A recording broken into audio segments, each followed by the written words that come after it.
Hi, I'm Dr. Melva, your board-certified radiation oncologist and serial entrepreneur and investor. Welcome to the 1% Code podcast. I help top income earners create multiple streams of income to support the career they love or the one they want to love again. Learn more on the 1% Code podcast. Hello, and welcome back to the 1% Code podcast. I'm your host, Dr. Melva. I am so glad that you're joining me today. Today, we are talking about 3 ways to multiply your income with business opportunities and investments.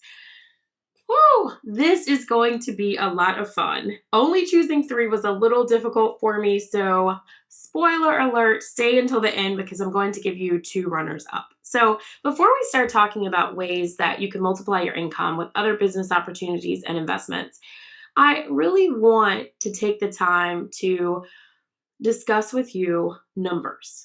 Okay, so before we look at the vehicle, the how, I want us to think about numbers. Before you get into any additional income stream opportunity, aside from your career, your main leveraged 6-figure income currently, I want you to approach it based on numbers. Okay, the numbers that you need to have in mind are return on investment, startup cost. What are the other numbers? I'm just thinking them out. This was like an added part from what I planned to talk about. So really return on investment, your startup cost, and then I want you to break it down by month. So a lot of times when we think about, adding a 6-figure income stream on top of an income stream, we don't really know what that means. So I want you to take $100,000. I want you to break that down by 12 months, then go by the week and look at that amount. I know the number, but I want you to make sure you know the number, okay?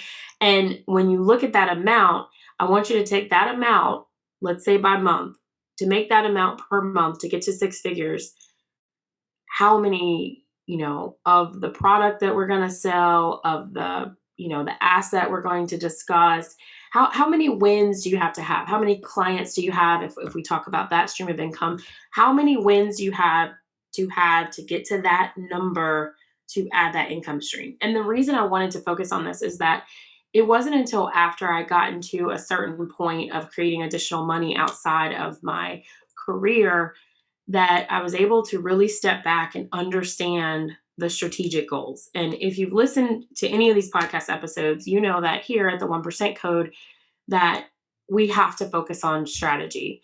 We have to have leverage. We have to think about positioning all of our efforts, all of our energy, our money to get to the point that we have this 7-figure net worth without quitting our full-time job. And so when we focus on the how of like, hey, what income streams are possible for me? What should I start? The strategic part of that is knowing your numbers. Okay. So things that I just love, and as you get to know more about the 1% and characteristics of the 1%, the mindset includes thinking about money differently, thinking like a 1%er. You're looking at leverage, you're looking at numbers, you know your numbers, you're looking at things like systems and scale and strategic planning. Like this is the space that you want to be in. And I know that's new for a lot of you because it was new for me. As a physician, I didn't have to know about strategy and scale as an employed physician. I knew there were systems and I knew I had workflows, but it wasn't like the basics of a medical degree for me. And maybe it's the same for you in your profession. So let's get into it. What are the trending top lucrative income streams that you can add to your wealth portfolio? And the other aspect of these, before I get into it, drum roll, is that you don't want all of these streams to be active, okay? To be less busy, to leverage and have more time, you want income streams. And this is one of the things I'd say I'd look for to make the top or trending that can be passive or that you can have limited touch and get a big bang for your buck. Okay, that's that ROI or return on investment. So number 1 that I think is probably the most common, most of you are aware of it, and I'll give you a little bit of what we've done, and that's the real estate market. So real estate investing. Now, real estate investing can include a lot of different, you know, sizes, shapes, and things. What we've done is we've done real estate investing from the lender perspective, where we've lended money to other people to invest. We've done commercial with rehabbing a property. We actually are still working on that one. And we, I say my husband and I, and we've done fix and flips. That's where we started. We've done buy and hold for rentals. And I'm trying to think what else we've actually done. So things we haven't gotten into, but I think it's wide open for you, are multifamily. Um, Although the commercial we have is a mixed use property, so there's 7 apartments that are being rehabbed. So I guess you could kind of say we've gotten into that, but we haven't gotten into apartment complex buying, etc. And then we've also done collaborations in the form of joint purchases with LLCs with other real estate investors. So real estate investing, the reason it's my number one, easy to get into, well, not easy, let's clarify that. I think it's the number one, it's a smart move for a lot of high income earners to get into because you can jump into it in so many ways. You may find, and I think a lot of people feel comfortable with adding, like a beach home or a rental, a personal property that you vacation in and then you rent out the other months that you're not there. I think a lot of high income earners start there because one, it's easy to get the lending. Typically, banks are 90-10, where you're putting down 10%. I've seen some now, this is at the time of this recording, this is June 2021. Some banks have gone to 20% down, 80%, you know, that they will fund. And it really just depends on the market, the banks, the industry, the interest rates, things like that. But overall, it's safe. Like having an investment property, I think you could look and anywhere between, some of you listening, you probably already have investment properties for rental, your rental portfolio. I think it's an easy in if you haven't done anything. That's what I mean as far as transition, where the risk is low because you can calculate the risk before. You can look at the numbers as far as, how much it costs you, how much repair you have to do on the property, the maintenance fees, repair fees, take into consideration, taxes, interest, insurance, have a factor for if it's not rented, fees on your money if you're borrowing the money versus using your own cash, if you're leveraging the bank's money. So I think it's more plain. I think getting into real estate investing from rental property, and it can definitely create a stream of income. I think the biggest con that I hear from people who just start and other income earners that haven't really done anything outside of their career is this kind of fear around being a landlord. Well, you can factor in a 10% fee and go with the landlord company. So a lot of the fears, I think once you get into it a little bit more, you'll see that it's not as scary when you're, again, and this is another characteristic of the 1%, you create a network of people who are doing what you want to do, or they've already done what you want to do. So they can take a lot of the scary or the fear or the procrastination of starting out of it because they already have experience. And I would love to speak to you if you're listening to this and you are a high income earner, you've already started doing real estate investment. I would love to interview you for this podcast. So please reach out to me there. So real estate investing is my number one. Number two, and with that, I listed all the different ways, and we can go into this in more depth in another episode. But I think if I had to kind of go back to what we've done, we started with fix and flip, which at the time we did a lot of properties at once in multiple states. Looking back with that banking relationship, I think it would have been easier on us. We had great success, but it would have been easier to focus in one area in one state, to have that relationship with the one bank, and then the portfolio so that we could sell it. So a lot of our real estate investor friends at the time had a portfolio of multiple properties in one region. So then it looked very attractive to have that portfolio to then sell that entire portfolio of rental properties. That's also another way that you can start is, and again, this is 2021, June of 2021. So things change all the time. So this is not financial advice. I forgot I was supposed to say that, right? But another way to get in is sometimes you can get in on a portfolio that someone's already created. It just really depends on your tolerance level, your risk level, what you want your money to look like. There's going to be more opportunity the more that you have to do for it, right? So, like, if you are looking at a rental that's paint and carpet and the landlord can fix it up, we did that with two properties in Ohio. It was great. Like, the rental income from the house paid for the repairs on the property. Like, those are probably two of the best properties we ever did. And that was a relationship with the banker based on my leverage as a physician at the hospital that had a relationship with that bank. So in previous episodes, if you've listened, I talked about opportunities that only you can afford or you have access to because of your network, because of your degree, because of your career. And that was an example for us. So I know I talk really fast. So I would love your feedback. If you want me to slow down, let me know. I'll try, but this stuff just gets me excited. So real estate investing, there's so much there. It's wide open. And again, when you think about strategy, figure out like what fits for you. Do you want to be hands-on? Do you want to have some remote? Do you want to see a little bit of return on investment each month? Do you want a lot? Do you want to go where it's certain? Do you want to go where it's uncertain? So like we got one property one time where it was a foundation repair. So it's probably like 70,000 and more rehab. It definitely wasn't like a $10,000, $15,000 rehab as in rehabilitation real estate. And that property was one. It taught us a lot of lessons, but my husband and I, we have higher risk tolerance. So think about your risk tolerance as you're thinking about, leveraging your six-figure income. All right, number two, coaching. Okay. One-on-one, group, course, online, basically. So the reason I think that number two is great is coaching is that it's an easier stream. Okay, I've said everything's easy. Like, just fire me, okay?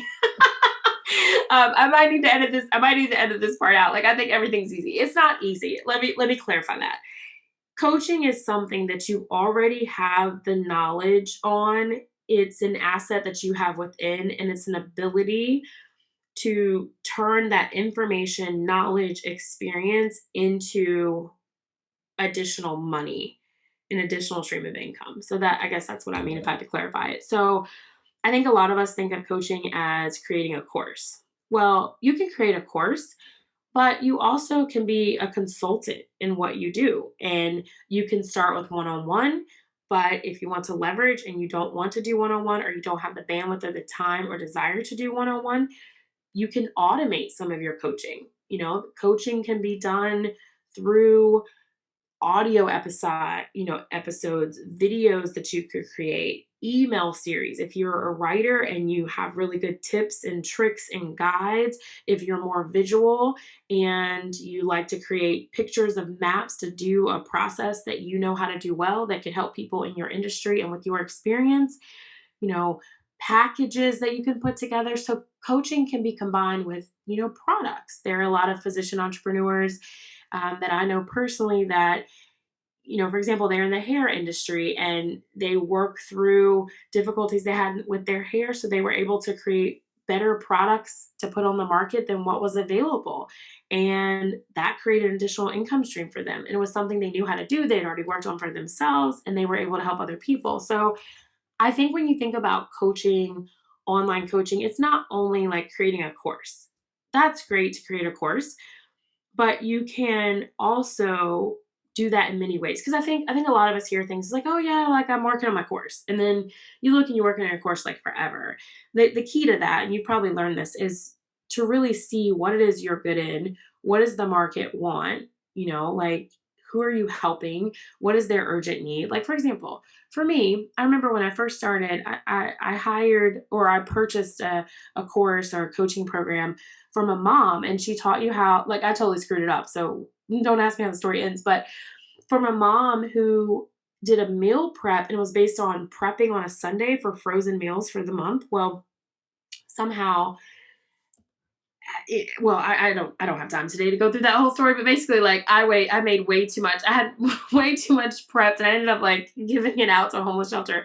But my urgent need at the time was I was a mom of three, a physician working, wanted healthy food on the table, and I didn't have what I needed to be able to provide that. And this mom talked to my pain points, and it was easy for her because she knew how to do the shopping, she knew how to do the prep, I guess she didn't know how to tell a physician who's an overachiever not to make too much, but, you know, like, and she wasn't doing live coaching. She didn't really have a course. She had templates, checklists, short videos, and, you know, it was probably very well leveraged because a lot of it was automated. So I think looking at coaching, service-based business based on your skill set is probably the number two source that I would encourage you to look at. And again, think about your numbers, think about the strategy, think about what you could do with ease and things that you enjoy doing. You know, what are the things that you've struggled in? And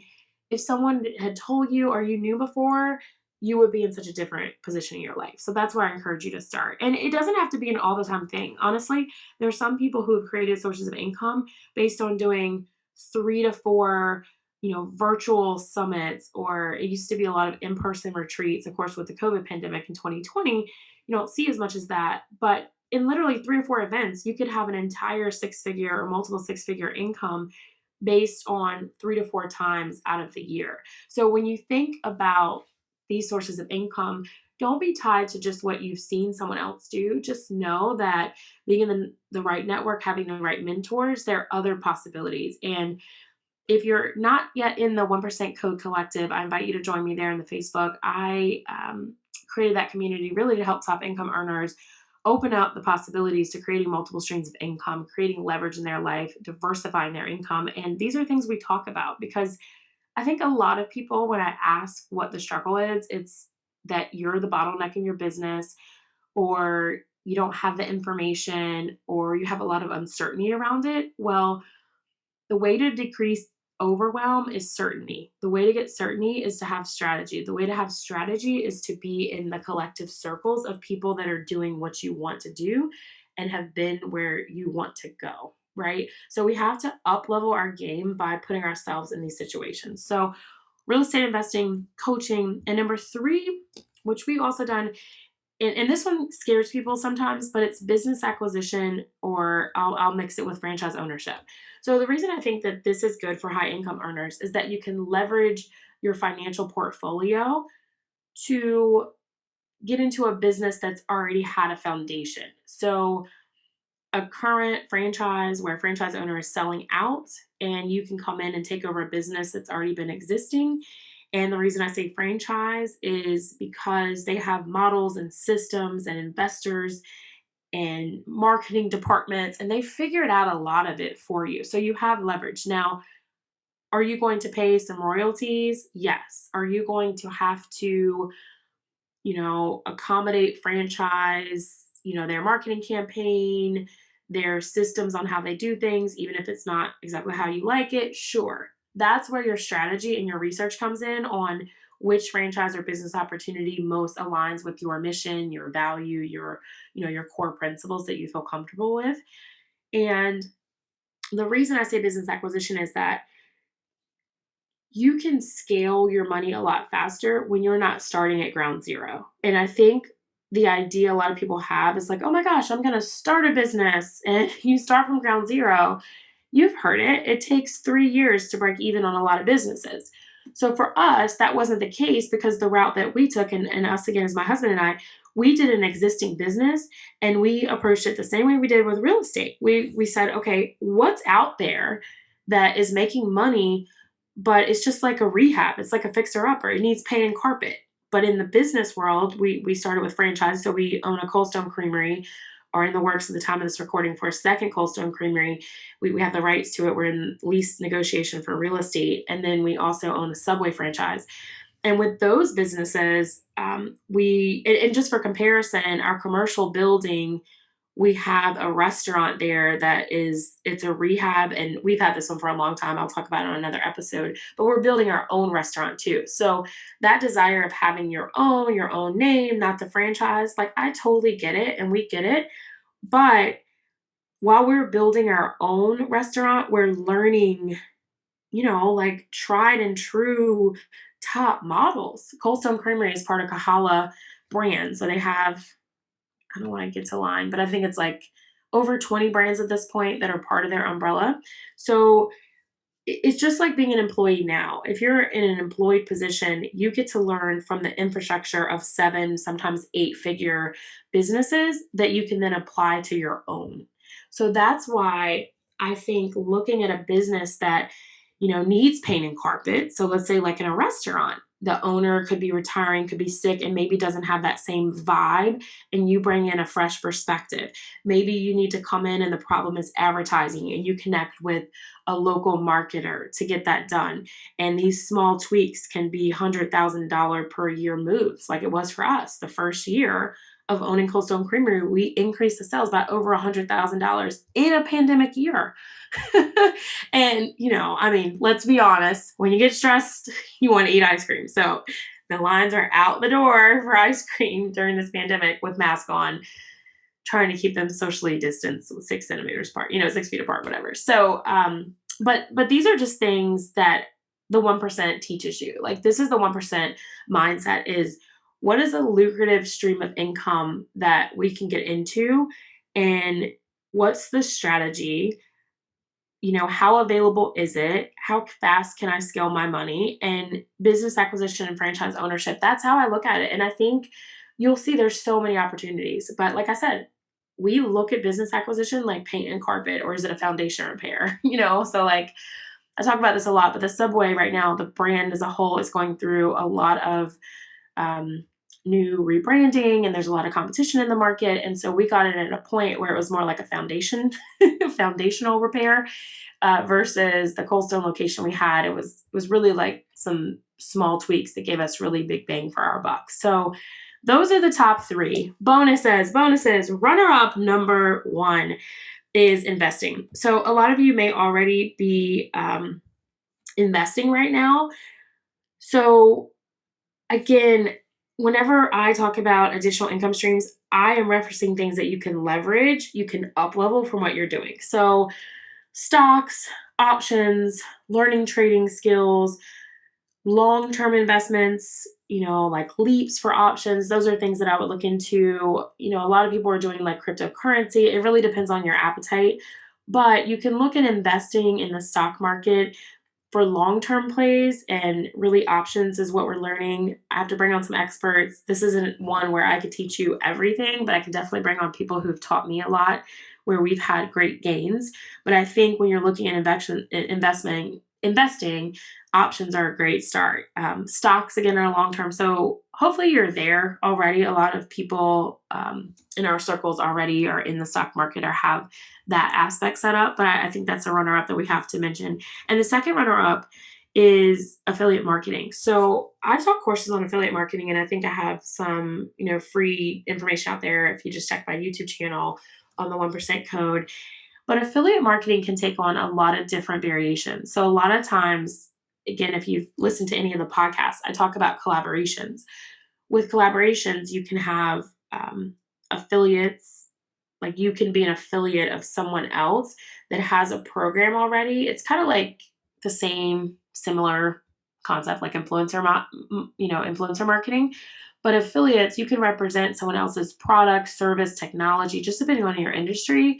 And for some people, that's an entire additional stream of income. So it's kind of like when you think about franchises. You don't have to start at ground zero. You don't have to have everything uniquely just something that you thought of. It's looking for possibilities where you can really insert yourself in, whether that's referring someone to a product or course or, asset, relationship that's helped you, and inserting yourself in so you get some type of fee, or doing a traditional affiliate marketing program.